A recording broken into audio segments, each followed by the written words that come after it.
laying aside all private interests, prejudices, and partial affections, the result of all our counsels may be to the glory of thy blessed name, the maintenance of true religion and justice, the safety, honor, and happiness of the Queen, the public weal, peace and tranquility of the island, and the uniting and knitting together of the hearts of all persons and estates within the same, in true Christian love and charity, one towards another, through Jesus Christ our Lord. Amen.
The Honourable House now resume its sittings. Call of the roll.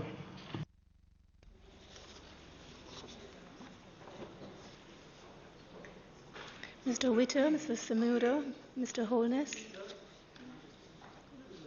Dr. Nigel Clark, Mr. Shaw, Dr. Chang, Mr. Montague,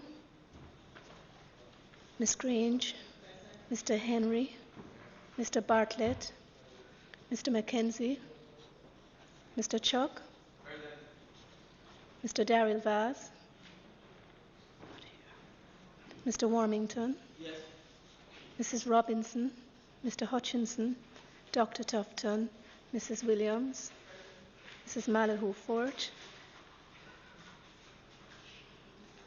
Mr. Green, here. Mr. Terrelong, here.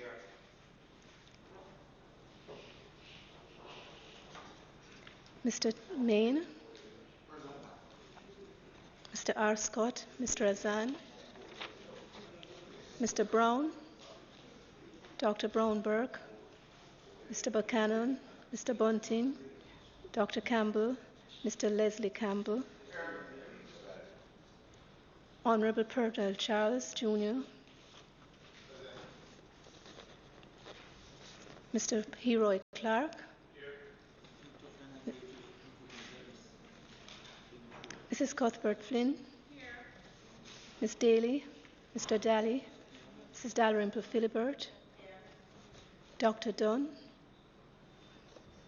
Mr. Fagan, Dr. Ferguson, Mr. Golding, Dr. Guy, Ms. Hannah, Mr. Hales, Mrs. Holness, Mr. Hilton, Mr. Jackson, Mr. Kellier, Dr. McNeil, Ms. Nita, Mr. Paulwell, Mr. Michael Phillips, Dr. Phillips, Mr. Pickersgill, Mr. Redmond, Mr. Robertson, Mr. Robinson, Mr. Stewart, Reverend Thwaites, Mrs. Vaz, Mr. Dwayne Vaz, Dr. Wheatley, Mr. Bright,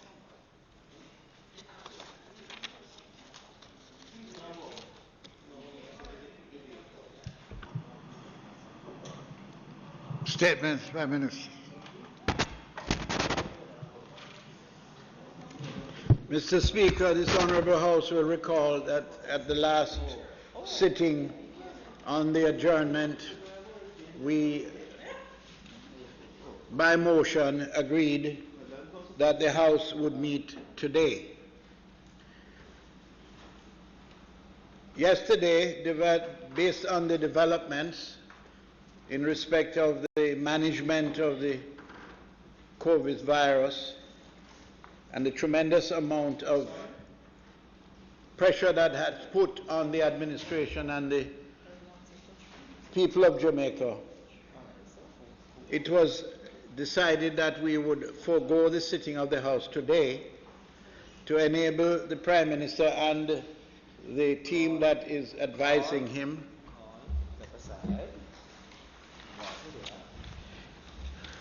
to provide them with the opportunity to focus in more depth on the strategies that will be employed to guide us going forward. Notwithstanding that, however, we all heard the Prime Minister's press conference last night, and in his wisdom, quite rightly so, has taken the decision that a matter of this magnitude, affecting the lives of all Jamaicans, ought properly to be presented to the people through the People's House, the House of Parliament. So therefore, Mr. Speaker, I was advised by the Prime Minister that he wished to make a statement in the House today to indicate exactly what are our strategies going forward and the depth of the crisis that we are confronted with that affects every single person, man, woman, and child in this country. It is a moment that has never been seen in our history before. And we can only thank God that at the helm we have someone who is not only able, but most concerned as to the future of our country and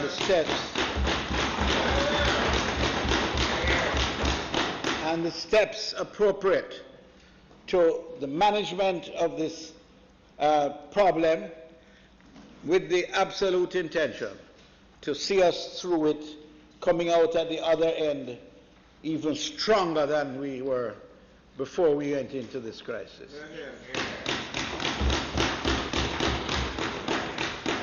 I communicated with the leader of the opposition, Business in the House, and he indicated that he would make every attempt to communicate with his members, having explained to him the situation that gave rise to us meeting today, having initially advised that we would not be meeting.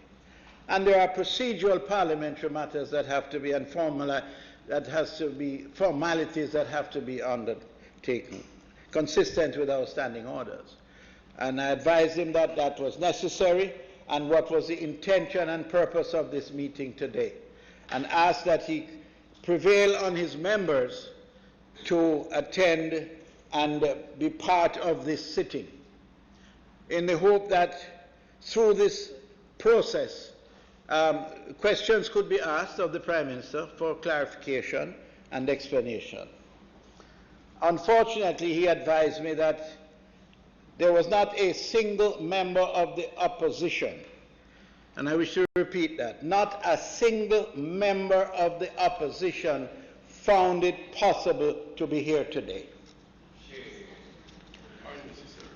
I don't know of any event that would rise to the level that would necessitate them not being able to be present in the House today, or to even have a representative from the opposition to participate in this presentation by the Prime Minister. I hope Jamaica is looking on and will judge for themselves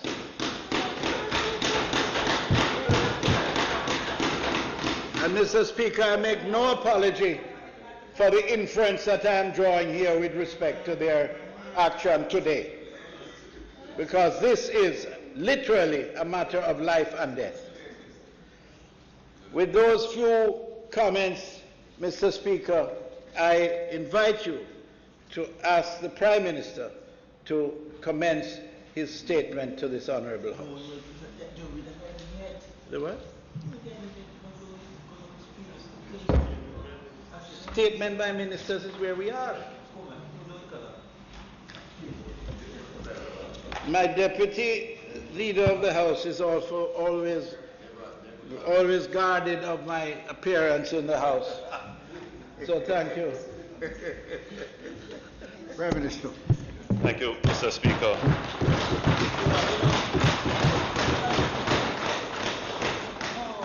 Mr. Speaker, the House Leader has explained the circumstances which necessitated the House meeting today when members were previously advised that it would not have been necessary to meet today.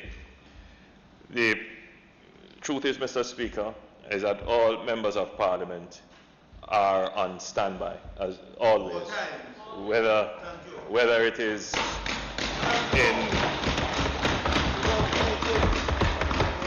in normal times or in times of emergency.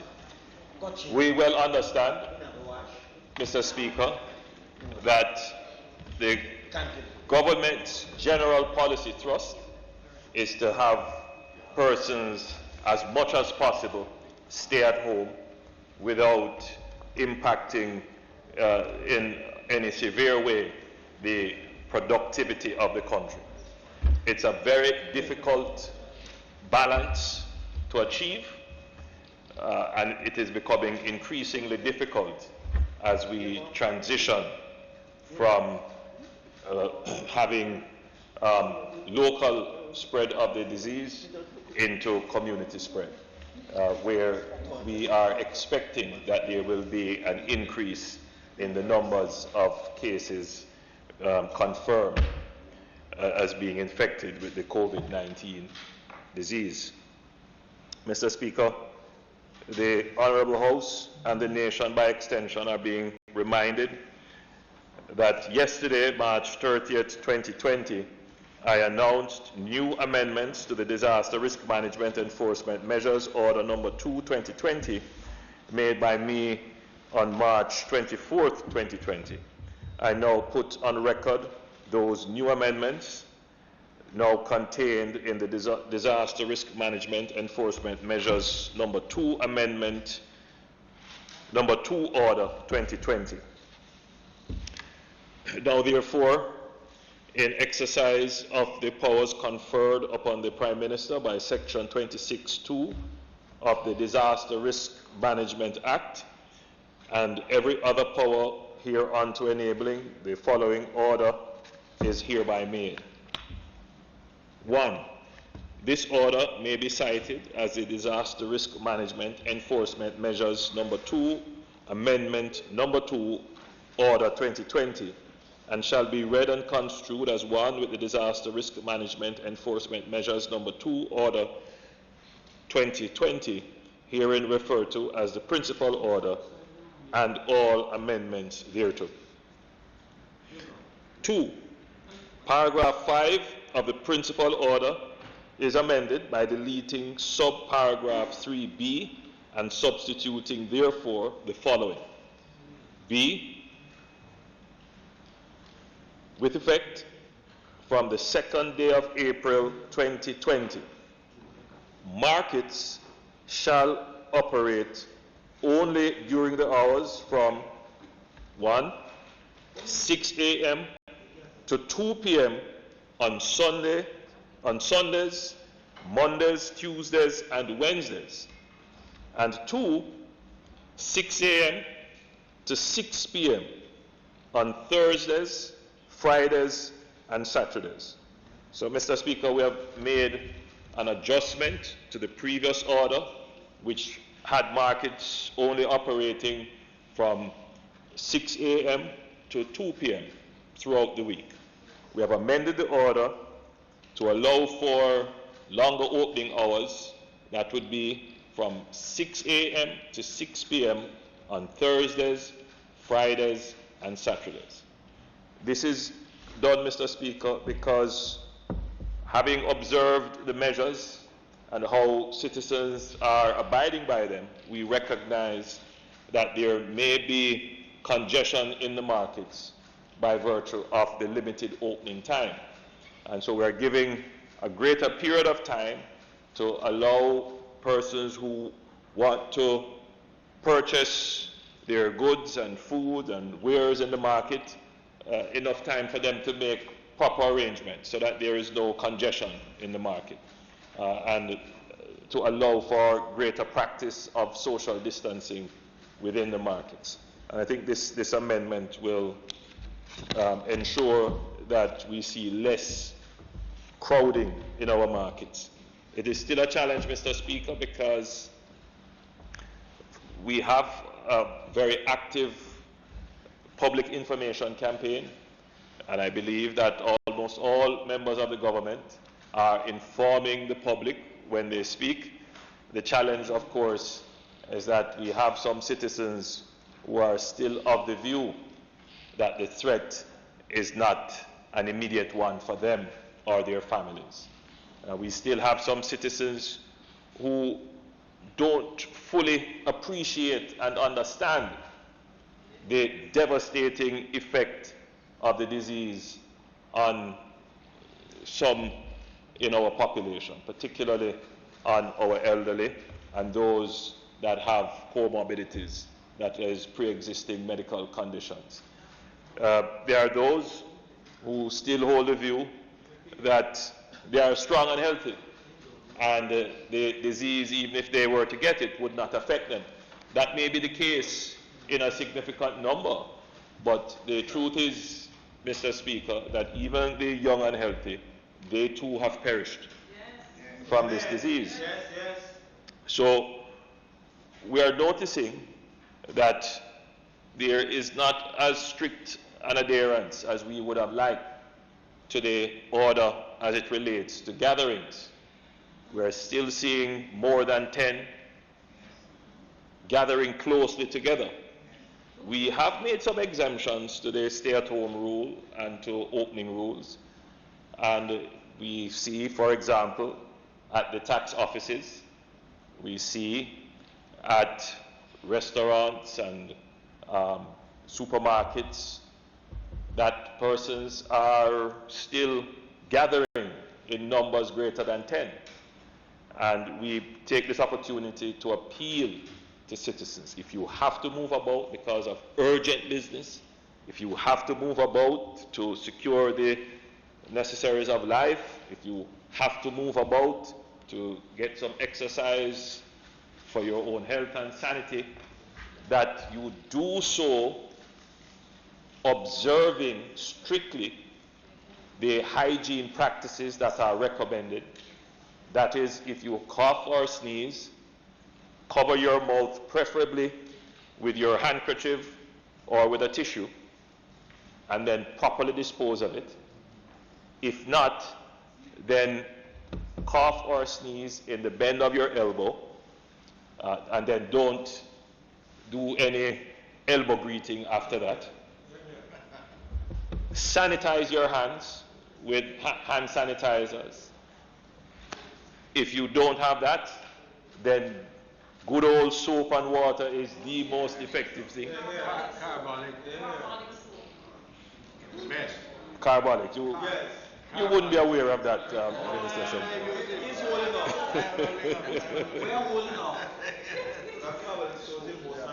The recommendation, Mr. Speaker, is that any soap that lathers is good. Meaning any soap that gives you sun, as we call it. Mr. Speaker, recommend that you don't touch your face. And if you are in public, that you maintain a healthy distance from the closest person next to you. So you want to be at least, the recommended is 3, but I think we can say 6. Jamaica is not that crowded that we can't stay 6 feet apart and still feel that we are sociable. Right? So we should try as much as possible to shoot for that 6 feet apart. Mr. Speaker,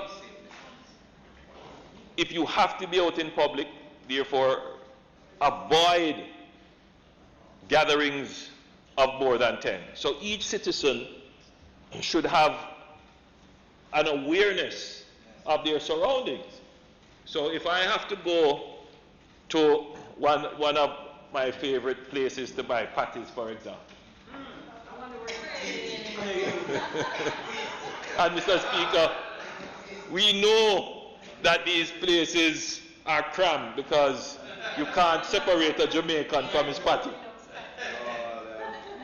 So the appropriate thing to do is to be cognizant of your environment. So you would go to the entrance and you would look inside and you do a quick count and you do a quick survey and you look at the distances. And if it looks as if you could not be 6 feet away from everyone, then you would go outside and wait. And if you see a line emerging, right, you say to your friend, my friend, no disrespect, but just give me a little space. Because if I sneeze, I don't want the droplets to catch it.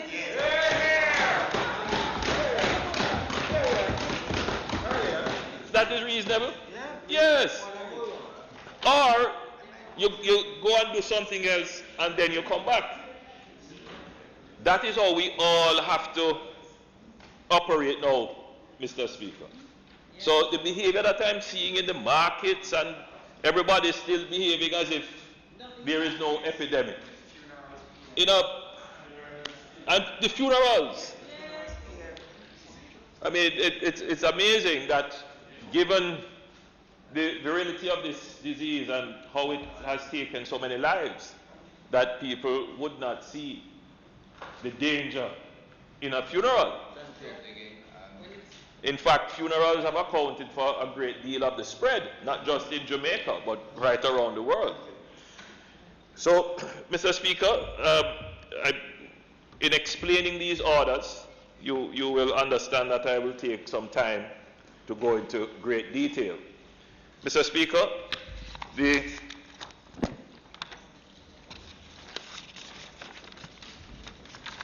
principal order, that is item number 3 now, the principal order is amended by inserting next after paragraph 3 the following, 3A. Each person who entered Jamaica after March 18, 2020 shall forthwith contact the ministry with responsibility for health and wellness, either through A, the website, https://jam COVID-19, that's one word, jam COVID-19, JAMCOVID19 .moh.gov.jm. So that is https://jamcovid19.moh.gov.jm/ or email covid19@moh.gov.jm, or B, by calling any of the following numbers: 888-1-LOVE, that's 888-663-5683, or 888-754-7792, or 876-542-5998, or 876-542-6007, or 876-542-6006, and shall provide the information required by the ministry for the purposes of measures to combat the risk of transmission of the SARS-CoV-2 coronavirus COVID-19. Mr. Speaker, let me spend a little time to explain this. We passed an order requiring Jamaicans returning home from countries with community spread to self-quarantine. Mr. Speaker, we made that request of our fellow Jamaicans on the 18th of March. Some have faithfully followed that request. When they arrived in Jamaica, they would have been provided with information requiring them to self-quarantine. Mr. Speaker, approximately 7,000 persons would have come into the island between the 18th and the 23rd. The 23rd being the effective date when our borders were closed off, or rather our airport was closed to inbound passenger traffic. Mr. Speaker, we have estimated from our checks of the various records that we have, aircraft manifest and so forth, that approximately 1,500 persons would have left the island.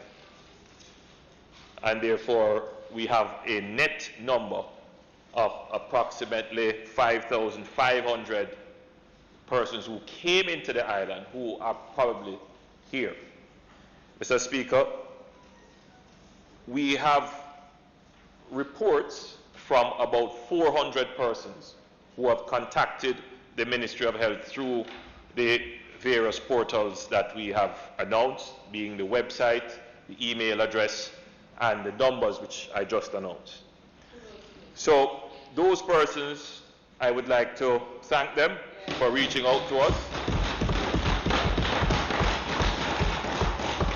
That data is now being analyzed. Of course, if persons are truthful, we would have accurate information on which to act. How will that information help us, Mr. Speaker? Well, firstly, if people do give their correct address when they reach out, when they make contact, then we have a geographical picture of where persons are who came into the island. If they give us a true report of their health status, then we again get a geographical picture of where persons who are potentially ill are. And if they give us accurate descriptions of symptoms that they are experiencing, then we even get a better picture to understand who may be at risk of being ill and infecting others. And then the Ministry of Health could deploy resources to go and interview, go and find if persons are ill, get them tested, get them into hospital. But, Mr. Speaker, if we don't know, there's nothing that we can do. What could be happening is that persons would have come into the island, be totally unaware that they are ill, because it is said that you can be infective when you are asymptomatic. Some people get very mild symptoms and dismiss it, but they are still infectious. And we could have several clusters of infections developing right across the island, and we don't know. And then all of a sudden, you see a surge in the numbers. When we look at other countries, that's what we see, that they are going on fine, and then, you know, a day or two after their last low report, you see a massive increase in numbers, and you wonder, how did that happen?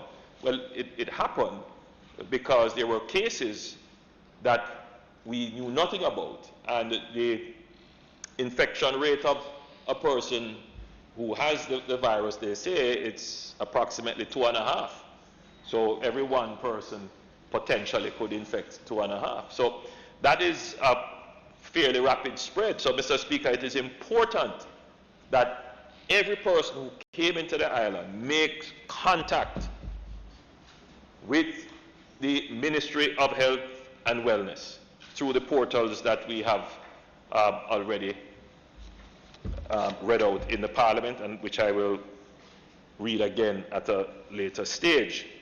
Mr. Speaker, I must also make a point here that without a proper system of national identification,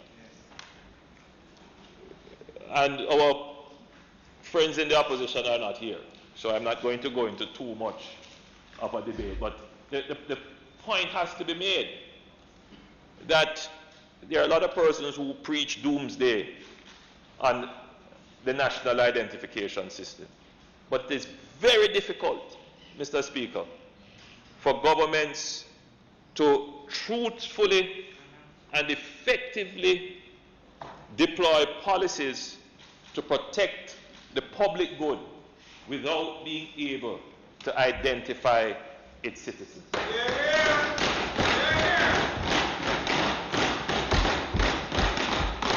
Mr. Speaker, people coming into the island, the manifests don't generally give addresses. So we have to go and take the manifest and match that against the immigration and custom forms. But again, Mr. Speaker, we all know people write anything on those forms. So the Ministry of Health is trying to track and trace, but so they will find a name that they would have matched for an address on the customs form or the immigration form. When they go, nobody lives here. Oh, yes, I know the person, my brother, but I haven't seen him since he has come back. I don't know where he is. Which was an actual answer given. So we are out there checking, but it shows you the information gap in the society and how difficult it is at a time like this when we need, Mr. Speaker, to be able to act with precision. We are unable so to do. Mr. Speaker, when it comes now to being able to effect, for example, a curfew, because, well, let me go to the next section. But in preempting the next section, Mr. Speaker, when we ask persons to stay at home, which is a recommended public health strategy, that is not only Jamaica that is doing that, that is being done all over the world, asking people stay at home. And some of us would have seen videos where other countries are taking really extreme measures. We are not, Jamaica would never do that. But Mr. Speaker, with the police being now asked to enforce, and this is a different kind of enforcement, because we don't want to be locking up people. What we would want the police to be doing is to reminding persons, please go back in your home, and what we would love is for persons to comply. Thank you, officer, I just had to go and get something, but since you have said we'll go back in, I'll go back in. What a wishful day, a wishful thinking that is. But Mr. Speaker, it can happen if we decide that we are going to comply, if people decide that they are going to comply.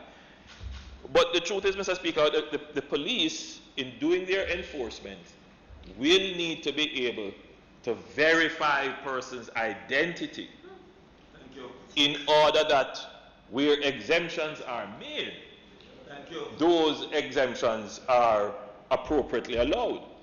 So we are not locking down the country, but we are not at that stage. That's not a tool that we are using yet. Or if the situation does not justify it, then we don't use it. We have been very gradual in what we are doing, very strategic in the application of measures. Right? So we have managed to keep the economy going. I have seen other countries say they are shutting down for 30 days. We have seen countries say they are shutting down not a daily curfew, but a curfew for 14 days and 7 days. Nothing moves. We are not doing that. But the greater our ability, Mr. Speaker, to identify our citizens, then it is much easier for the application of public policy for public good. Because it would be much easier if every citizen had a national ID that had an address. So you are able now, Mr. Speaker, to exercise greater judgment, because someone who you would have encountered as a policeman in a curfew, and you were to say to this person, go home. The person says to you, well, officer, I am on my way to work and part of the essential services, or I work at a critical factory or something. And the policeman said, well, present me with your identification. And you present your identification. There is a greater discretion that can be applied, because you now have the man's name, which you can always check back on your database to find the person. In the present situation, the exercise of discretion is limited. It's difficult, because anyone could come up to you and tell you anything. And most persons don't have identification.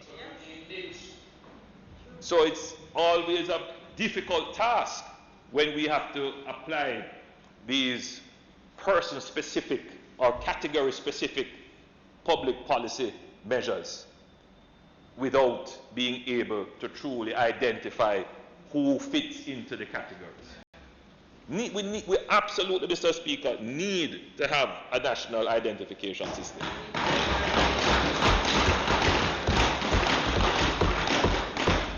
Mr. Speaker, other countries have been able, and I look at the case of Singapore and South Korea and Taiwan and other such countries, and how they have managed to keep their numbers in check and manage by virtue of being able to have their citizens self-quarantine. And they are able to track their citizens in quarantine. Mr. Speaker, our society has to evolve to that level.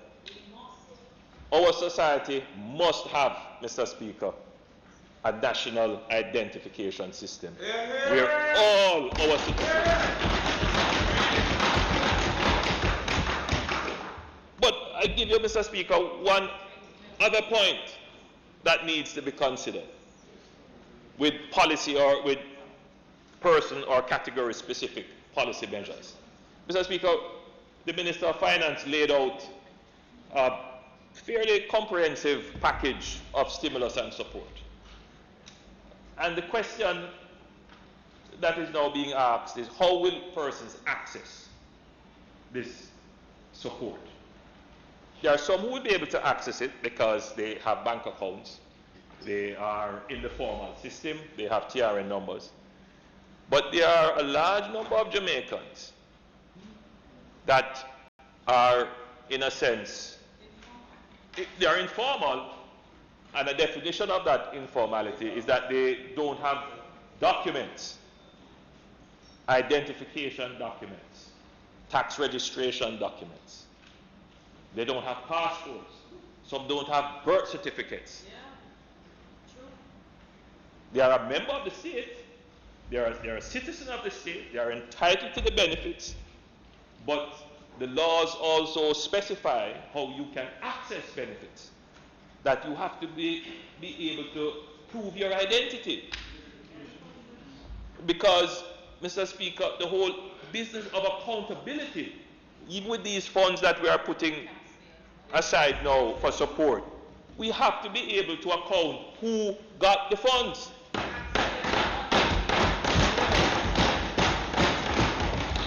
So now is a grand opportunity, I would say, Mr. Speaker, for us to move very quickly with tackling informality in our country, getting people to register, getting people to get identification, and finally to get the national identification system established.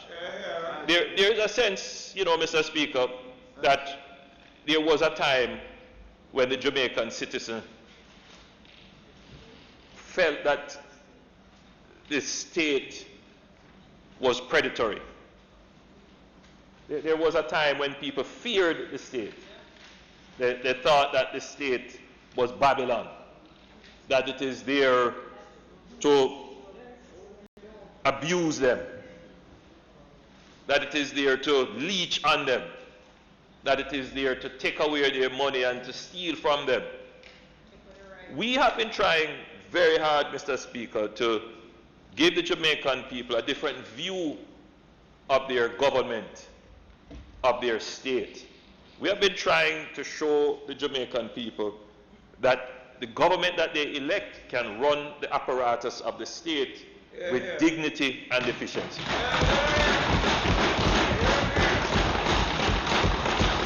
That there is nothing to fear about the state.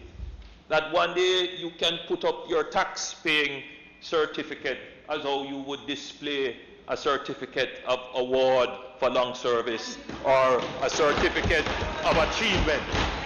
That you can be proud of your state. That one day, Mr. Speaker, you can display your national ID with pride to say, I am a Jamaican, I'm a citizen of this country. We will get there. Because those who are bent on purveying this idea that somehow the state is hell-bent on taking away your rights, those persons will not be successful, Mr. Speaker. Because as the world is evolving, it is becoming clearer and clearer that the society requires our citizens to be identified. Clearly, there will have to be strong laws about protecting the identity, protecting privacy, but there can be no question now, Mr. Speaker, the need to be able to identify our citizens. Mr. Speaker, the principal order is amended by inserting next after paragraph 9 the following paragraph, 9A. During the period from April 1, 2020 to April 8, 2020, commencing at 8 p.m. on April 1, 2020, and ending at 6 a.m. on April 8, 2020, each person shall remain indoors during the hours of 8 p.m. to 6 a.m. each day. Let me read that again, Mr. Speaker. During the period April 1, 2020 to April 8, 2020, commencing at 8 p.m. on April 1, 2020, and ending at 6 a.m. on April 8, 2020, each person shall remain indoors during the hours from 8 p.m. to 6 a.m. each day. Now let me just clear up something here, Mr. Speaker.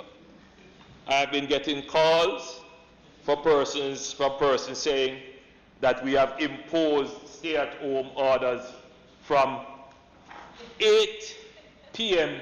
on the 1st until 6 a.m.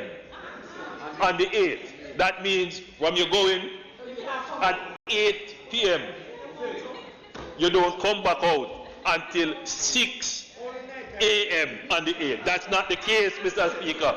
Let us be clear. That is not the case. Thank you. When I heard the interpretation, Mr. Speaker, but I can understand. I mean, I found it amusing because there are two forces operating in Jamaica, Mr. Speaker. There's one force who is saying, listen, Prime Minister, lock down the country. Lock down the country. And then there's another force that is saying, Mr. Prime Minister, you have to think about business and how we survive, security, we can't allow the economy to collapse. And then you have a middle ground too, Mr. Speaker. You have those who say, Mr. Prime Minister, lock down the country, but just make an exemption for my business. So, Mr. Speaker, the truth be told, is that both sides have a point. Both sides have a point. In the sense that this epidemic it's not just the health component of the epidemic, the health aspect of the epidemic that is a challenge, but the economy has taken a very serious blow. And we do not want to put in place measures that are going to make it even worse for people. Mr. Speaker, we hear the complaints of the people operating the bars. We hear the complaints of the persons whose custom has cut in half because people are not traveling as much, purchasing as moving around. We hear and we understand. What is at play, Mr. Speaker? The first thing is, if we do not manage the health aspect of the epidemic in the early stages very well, if we don't contain it in the early stages, then when it reaches to community spread, it is likely to peak in an exponential way that is over and above our capacity to manage. And that in itself, Mr. Speaker, is when the economy will be forced to close. Right now, we are doing it gradually as we assess. But if we weren't managing it, then there wouldn't be any argument. There wouldn't be any room for saying, well, close partially or don't close at all. Because at that stage, the only way to control it would be to shut down the country. Right now, we have managed to contain. There is a threat out there of the 5,100 or so persons who have come in. Many of them have not been faithful to the quarantine rules. That's the biggest threat we have right now. And we are putting in place this stay-at-home measure in order to address that issue. So if we can get more persons to stay at home, even though this is only in a limited way, it is in the nights, but the truth is that it spread, the virus spreads at night time too. So if we can cut that out and limit that, then we would see a lesser impact on the numbers. So, Mr. Speaker, these measures are measures that, yes, they can lead to a great deal of frustration. People will be saying, you know, every day there is something new. But I'm appealing to the good conscience of our Jamaican citizens to understand the dilemmas that the government face. That if we apply the measures in the strictest and fullest way, then we could see a collapse of the economy. What we are trying to do, Mr. Speaker, is to limit the spread, keep businesses open.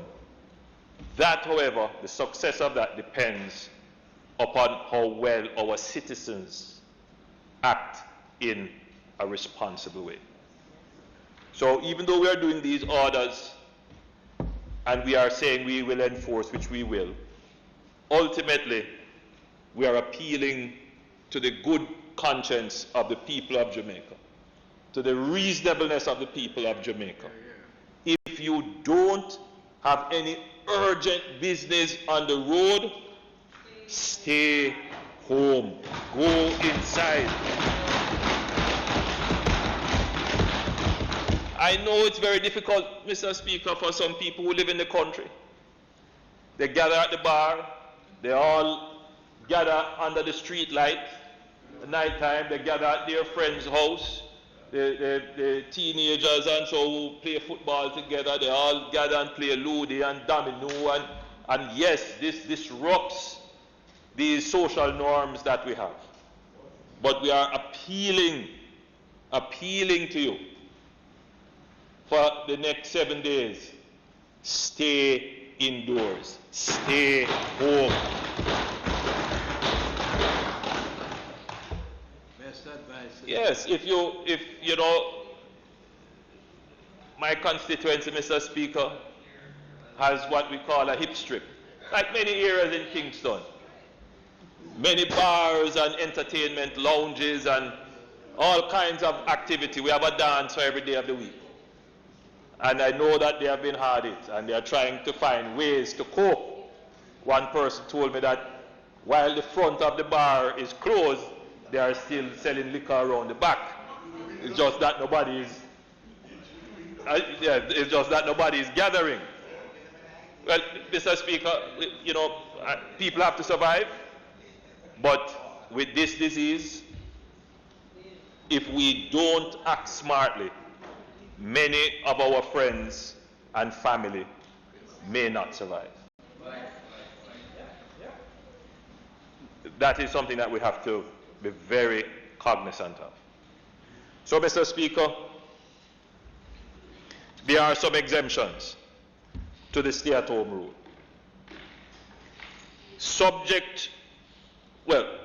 Subparagraph 1 shall not apply to A, members of the Houses of Parliament and persons employed to the Parliament.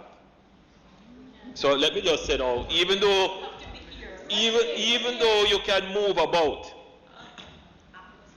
members of Parliament, if Parliament don't call, stay in your yard. If some MPs will say they have to visit their constituency, and just be very cautious. If it is a matter of urgency and you have to go and visit your constituency at 11 p.m. at night,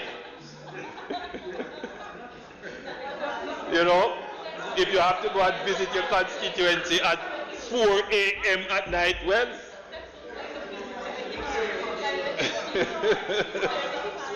anyway, we are not constraining parliamentarians, because as Minister Green said, there may be a fire in your constituency, which I have had to deal with on many occasions, and you have to be like a first responder, you have to be there.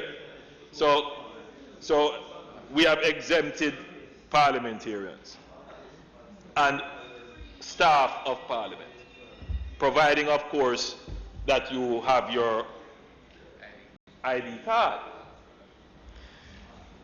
We are exempting our permanent secretaries. Again, for the same reason. The administration of the state must never be impeded, and permanent secretaries play a pivotal role in the administration of state affairs. Any member of the Jamaica Constabulary Force and the Jamaica Defence Force, that goes without saying. Any person employed in a service concerning the provision of health, water, electricity, public works, sanitation, firefighting, civil aviation, or telecommunications. And that would be your classic essential services. Veterinary surgeons licensed under the Veterinary Act, immigration officers and custom officers, they are exempted. Correctional services officers, they are exempted. Persons employed in the transportation of agricultural produce or livestock, or employed in the poultry industry, including catching crew, poultry processing plant staff, and the staff of feed mills. And the challenge with these, of course, Mr. Speaker, is that these operations often go 24 hours. And if you break the production line, the setup time, the cost it takes, and it could have a ripple effect through the economy, so we have made an exemption there. Persons employed in the sugarcane industry, that exemption is made because now is crop time, people are reaping cane, and you know it is a very sensitive time. If you leave the cane in the field for too long, you are losing sugar content, So in terms of some of the factories actually operate during this period of time, even at nights. So we don't want to in any way impact that industry. Persons employed to tourist establishments as defined by the Public Health Tourism Establishment Regulations 2000. So of course, Mr. Speaker, we would want to have guests in hotels and staff not being able to come to work to maintain the hotel. Persons employed in services connected with oil refining and with the loading, distribution, transportation or retail of petroleum, liquefied natural gas, or any renewable energy source. So the energy sector is key. We definitely can't shut down the energy sector. That would definitely shut down the entire economy. Persons employed in services connected with the loading and unloading of ships and with the storage and delivery of goods at or from docks, wharves, and warehouses operated in connection with docks and wharves. So the shipping sector, which is an essential service, and even those people who deal with aircraft and so forth, they are exempted. Persons employed in the provision of public transportation by the Jamaica Urban Transit Company or the Montego Bay Metro Company Limited. The judiciary and persons employed to the courts, persons employed to business process outsourcing, persons employed to the media, such as journalists, television or radio presenters, camera operators, announcers, engineers, technicians, and newspaper delivery personnel. So there is no excuse for the media to say they couldn't cover or carry the information because they are exempted. And they are essential. Persons employed to businesses providing private security, they are exempted. Persons employed to the Jamaica Printing Services Limited, these are the persons who print our Gazette and other government documents. Persons employed to the toll authority established under the Toll Road Act. Persons employed to courier services, and courier services, especially those that are couriers for cash, who pick up and drop off cash. Persons employed in the bauxite or alumina industries. Persons authorized in writing by the Director General of the Office of Disaster Preparedness and Emergency Management, and persons employed in any service or activity designated in writing by the Minister with responsibility for national security with the approval of the Cabinet as an exempt service or activity under this subparagraph.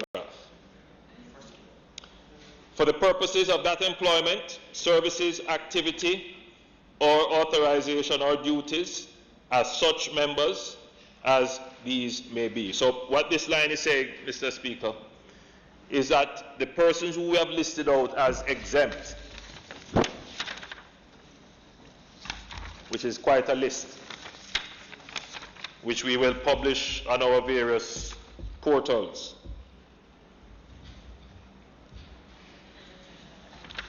It is required that those persons are exempted only on the basis that they are on the road or in a public space in pursuing the reason for their employment. So, Mr. Speaker, someone who is, take for example, someone who works as a private security guard. That security guard is on his way to take up his post somewhere, and he's stopped by a police officer.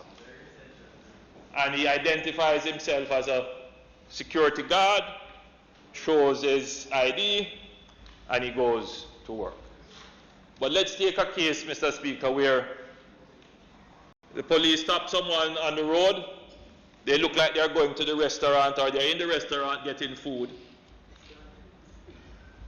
Or wherever, they're going to a pharmacy, whatever they're doing.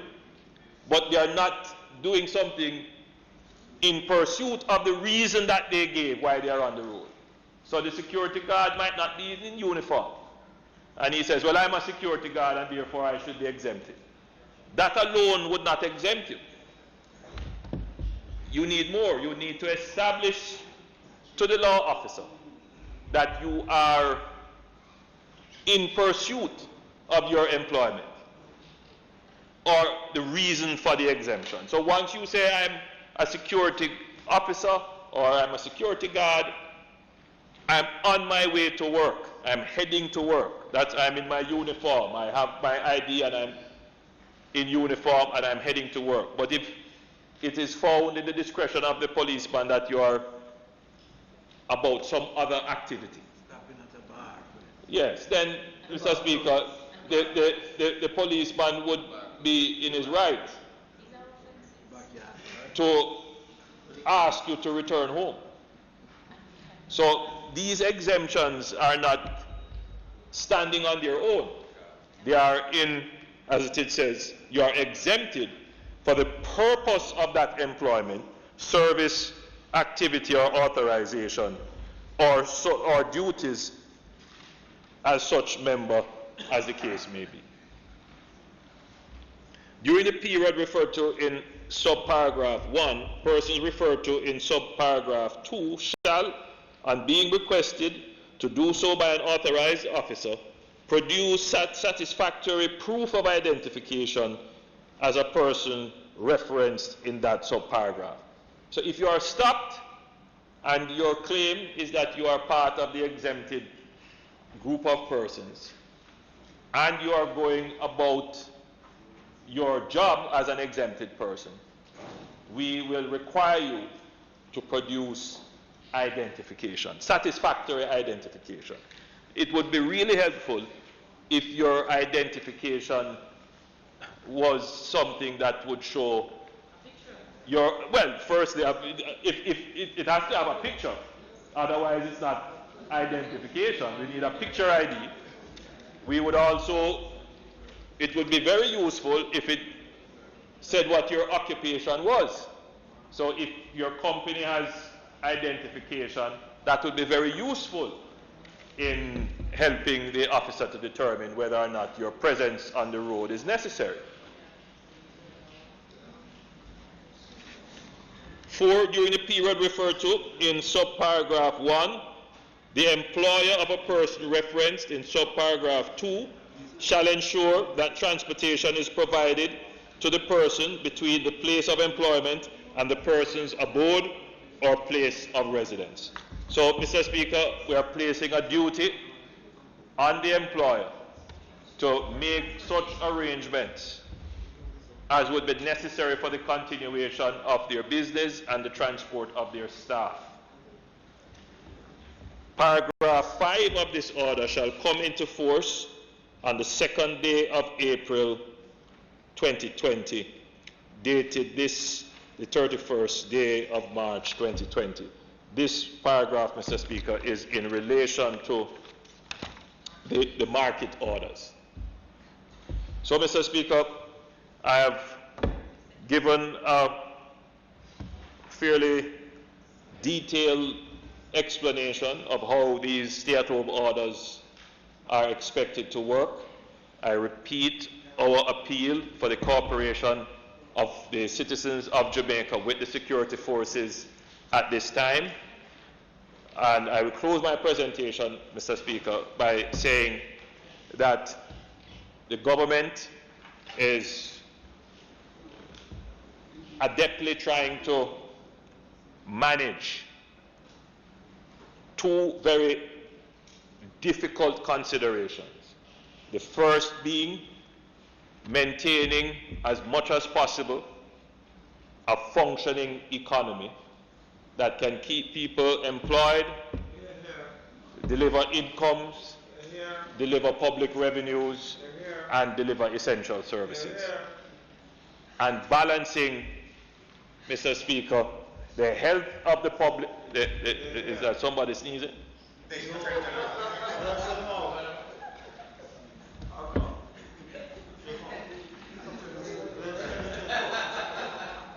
No, anybody. So, Mr. Speaker, and managing the health of the population. I saw a quote recently. I'm going to check whether or not the attribution is correct, but the quote said, we know how to restart the economy, but we do not know how to resurrect life. That's right. So, as much as we are doing the balancing, and as much as there are those who are vested business-wise, every single Jamaican should appreciate that the public health comes above everything.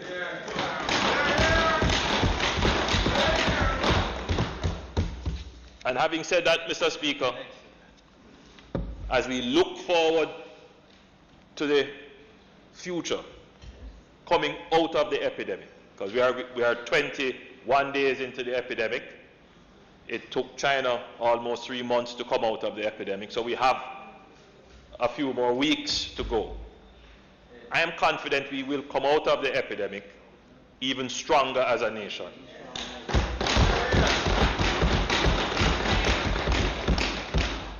We are not going to waste the crisis. The crisis gives us the opportunity to reflect on ourselves, on our country, to see some of the weaknesses and to correct them. So I feel that we are going to be even stronger out of crisis.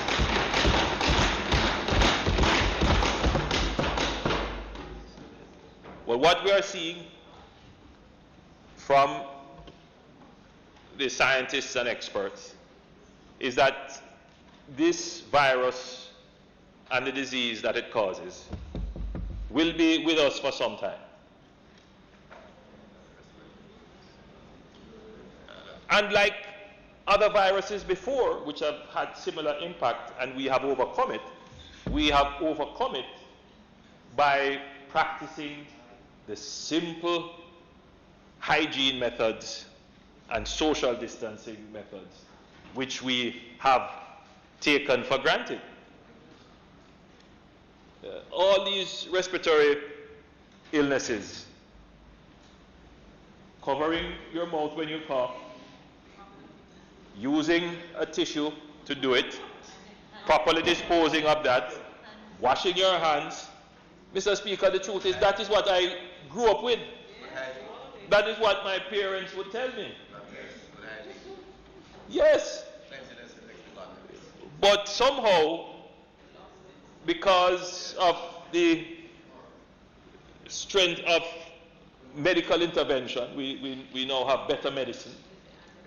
We have kind of lost those practices. What it means, Mr. Speaker, is that once we come out of the epidemic, meaning that we are out of the peak of the cases and we are seeing the number of new cases subside to an acceptable level, the practices that we have engaged in, that those practices will have to now become a feature of our daily lives. That is the reality. So we have a long way to go, Mr. Speaker, for every single Jamaican to be appreciative of the need for the hygiene practices, to wash your hands regularly, not to touch your face, to use a tissue or your handkerchief when you cough.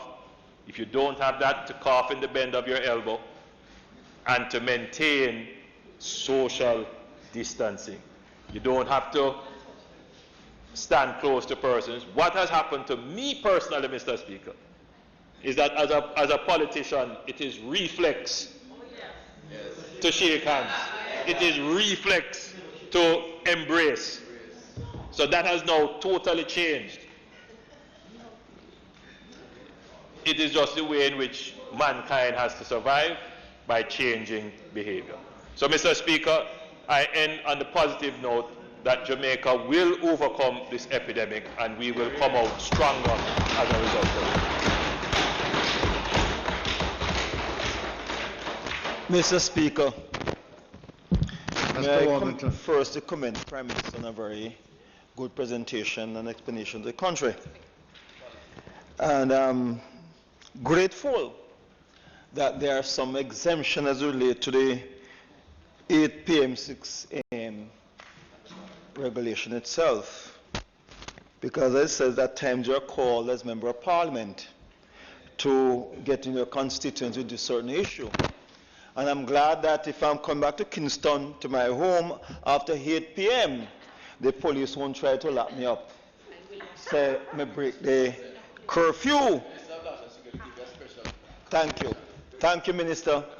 So I'm glad that there's some exemption and there'll be some understanding for a person to have to do your job out there and to get back after the 8 p.m. As it relates to the self-quarantine issue,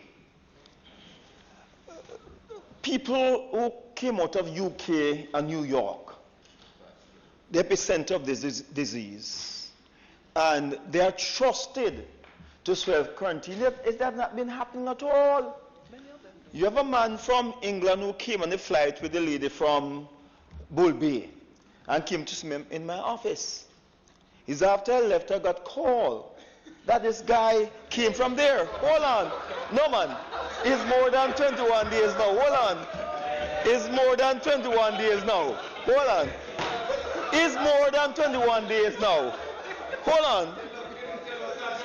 It's more than 21 days. Hold on. It's more than 21 days. And I had to call the consular. I have to call the consular to get in touch with the Minister of Health for I claim out quarantine out in the community. I came to a funeral. And what we need to do, and we should have done, and if I rise again, is that we open the St. Augustine prison and quarantine them there, because they don't do it on their own. It's a drastic, Port Augustine went in. It's a drastic step to be taken. But if you can trust your brothers and sisters who come in this country to protect the health of our people, sometimes you have to take drastic steps, as Castro did, and the other one Russia did, to protect the health of all of us. Quarantine on our own, because Fort Augustine is now closed. And we might have to think about that in the future to protect the health of the people of this country. Last week, Thursday night, at 8 o'clock, I had to drive out to St. Catherine. When I got to Burke Road in Spanish Town, from the police station right up, the crowd was thick as hell. And at LOJ Plaza, at Burke Road, Young Street, and Manchester, and Marchpen Road, it's amazing to see you have all these long line of clothing being sold inside the plaza. And from Young Street to Windsor Road, stall, carts selling food. The crowd was thicker than a market day. And the plaza where you have one-stop store was crowded. You have to walk on one foot to go in that, oh, it was crowded. And you have the Kentucky and Burke Road, crowded. I saw 3 police constables at the corner of Marchpen, Burke Road, and Young Street. And 1 police cruiser in front of Kentucky flashing light. And nobody did anything to enforce anything at all. The social distancing at all in the store. And to clear the street. The police need to do their duty. when you see this type of thing, to clear it out in the interest of the other citizens. We can have a big, long market on Burke Road. And yesterday, at 5 o'clock, I drove along Manchester Street, turned on Cumberland Road. Prime Minister knows those area.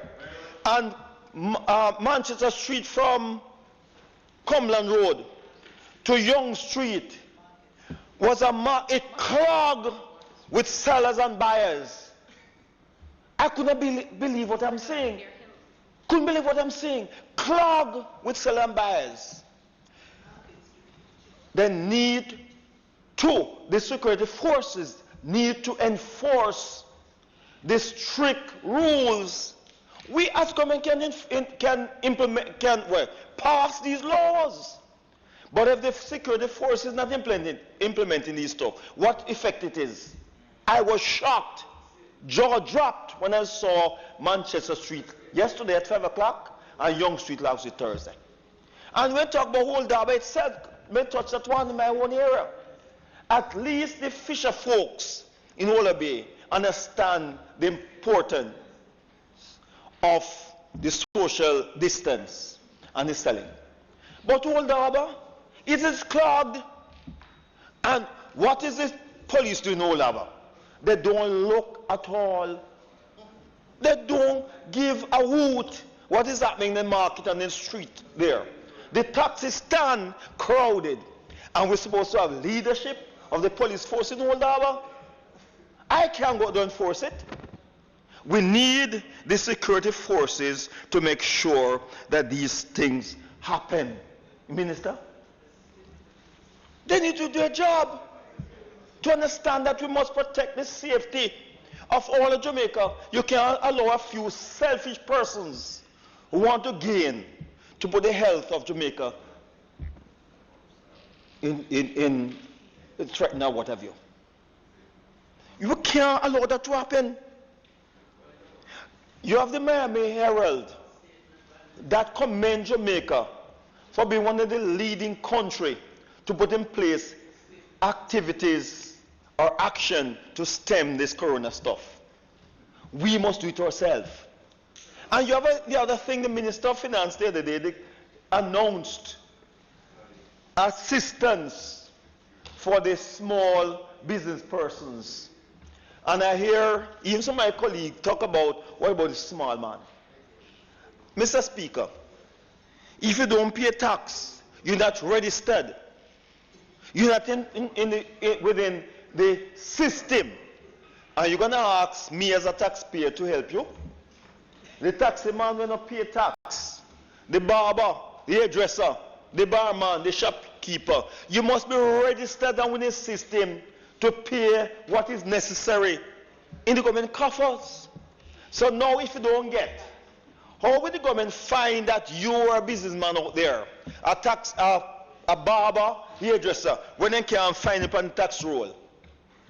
How can we be convinced that you are entitled to benefits? It now teaches us and tell all of us in Jamaica, you must be within the formal system at some time, some place. Mr. Speaker, I thank you. Mr. Speaker. Yeah, go ahead. Yes. If I may, Mr. Speaker, speak from a seat other than my seat. Just to be quickly, Mr. Speaker, just to commend the Prime Minister and the team, and also the team from the Attorney General's chambers and the Ministry of Justice for the work that they have been doing as well, Mr. Speaker. Mr. Speaker, as I listen to our Prime Minister speak about the new order, the regulations, the exemptions, I'm very, very proud, Mr. Speaker, and I believe as Jamaicans, as parliamentarians, we have much to be proud of, Mr. Speaker. Mr. Speaker, I must say to the people of Jamaica that not enough people are taking the coronavirus, COVID-19, seriously. Mr. Speaker, recently I spoke about the measures that the government has taken, and one member of the public said that the government must leave the people of Jamaica alone. The government must stop interfering in the lives of the people and make them go on about their business. Mr. Speaker, the harsh reality is that there are too many Jamaicans who have not yet recognized that we are at war. And Mr. Speaker, this is no ordinary war, because in this war, Mr. Speaker, we cannot see the enemy. Mr. Speaker, you cannot tell who has the coronavirus by looking, and the people of Jamaica are not taking it seriously. It is the worst kind of warfare that we have seen. This is our World War III. Because you can't identify the enemy as being over there, so you're not seeing the bombs dropping, you're not seeing the tankers rolling in, you're not seeing the army of the enemy coming against you. The enemy, Mr. Speaker, is a virus or a bacteria that we cannot see. It's on the table, it's on the grill, it's on any single surface, it's on the street that you're walking in, and you cannot see it. And to the young people of Jamaica who think that they are so fit and healthy, Mr. Speaker, mash down that lie. The coronavirus does not respect age, it does not respect political party, it does not respect sex, it does not respect wealth, it does not respect anything at all. And so as Jamaicans, as human beings, we must be united, Mr. Speaker. We must recognize that our best defense in this war against corona is that our Prime Minister, our Health Minister, our entire government has called upon every single Jamaican to join the national effort in this war against corona, and to be good soldiers, and to be the very best soldier, to be the war hero that your country needs right now, requires you to stay home. That is how you're going to be the best soldier in this war, Mr. Speaker, by staying home, by isolating yourself, by respecting the measures that the Honorable Prime Minister, that the government is implementing for everybody's safety. And again, Mr. Speaker, even though you might be fit and strong and healthy, and the virus might not attack you to the point of killing you, Mr. Speaker, your grandmother, your baby sister, your cousin who have asthma, your very best friend or your girlfriend who have sickle cell or who's sick or something, those are the ones who are most at risk.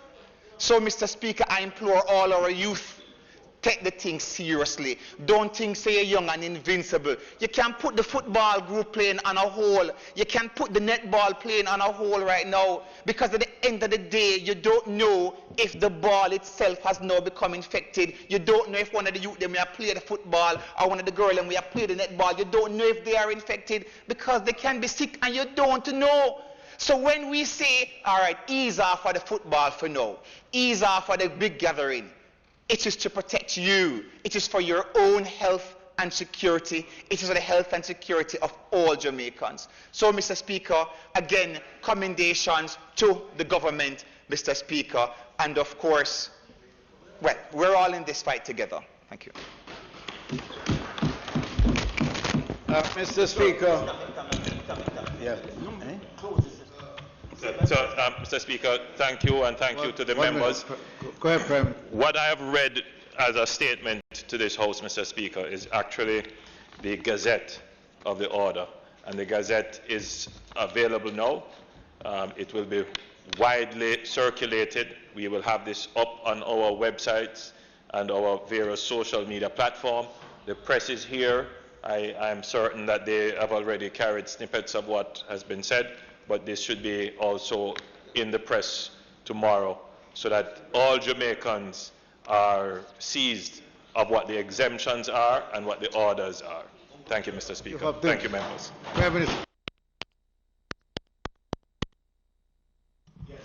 The Gazette is here. Okay. Well, Mr. Speaker,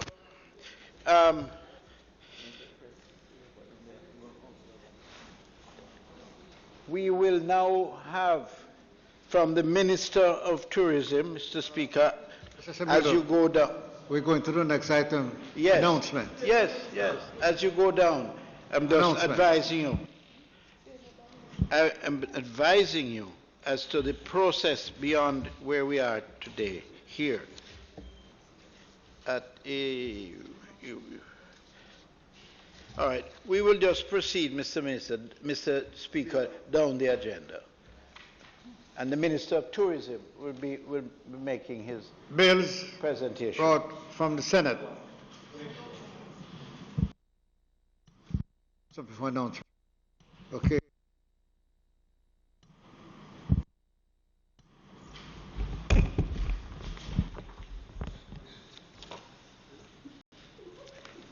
Laid on the table of the House today is the Tourism Workers' Pension Scheme Regulations 2020 resolution under the Tourism Workers' Pension Act.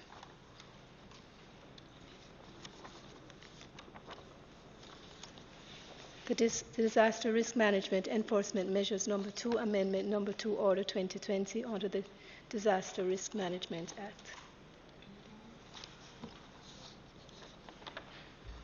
Ministry Paper Number 15 of 2020, entitled National Diaspora Policy, an annual report of the National Council on Education.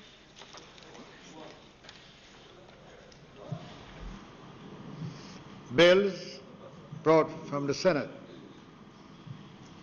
Petitions,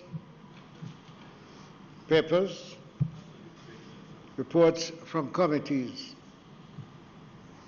notices of motion given orally, Mr. Speaker. questions and answers. Mr. Speaker. Sorry. Mr. Bartlett. That the next sitting of this House, I will move the following motion. The Tourism Workers' Pension Scheme Regulation 2020 resolutions, whereby, by virtue of Section 62(2)(a) of the Tourism Workers' Pension Act, hereinafter referred to as the Act, the Minister may, after consultation with the Board and the Commission, make regulations for the enrollment and registration of members. And whereas, on the 30th day of March 2020, the Minister, after consultation with the Board and the Commission, made the Tourism Workers' Pension Scheme Regulations 2020. And whereas, it is provided by Section 62(3) of the Act that regulations made under Section 62(2) shall be subject to affirmative resolution. Now therefore, be it resolved by this Honorable House of Representatives and the Senate as follows. 1. This resolution may be cited as the Tourism Workers' Pension Scheme and Regulations 2020 resolution. And 2. The Tourism Workers' Pension Scheme Regulations 2020, which were laid on the table of this House on the 31st day of March 2020, are hereby affirmed. May it please you, Mr. Speaker.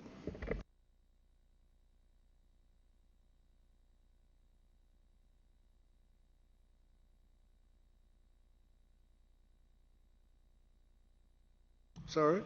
Questions and answers to questions. Motions that may be made at the commencement of public business requiring notice.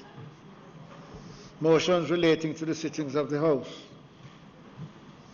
Presentation of bills without the leave of the House first obtained.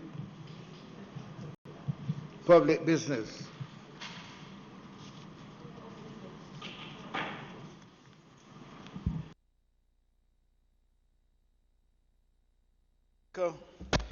It is not intended to do any further business today, so I invite you to adjourn this Honorable House for a date to be fixed.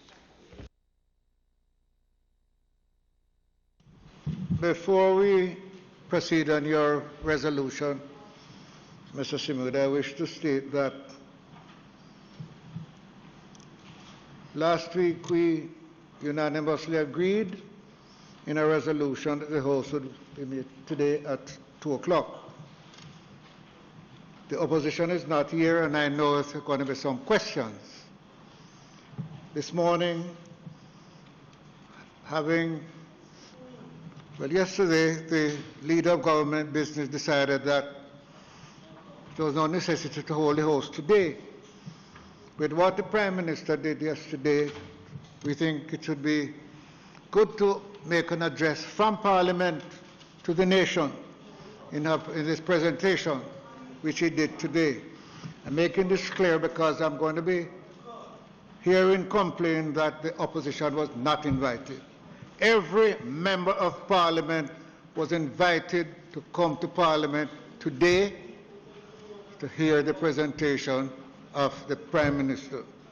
21 members of the government came, no member of the opposition. I just want to make it clear so that we don't have a problem of telling any one side. Everybody was advised.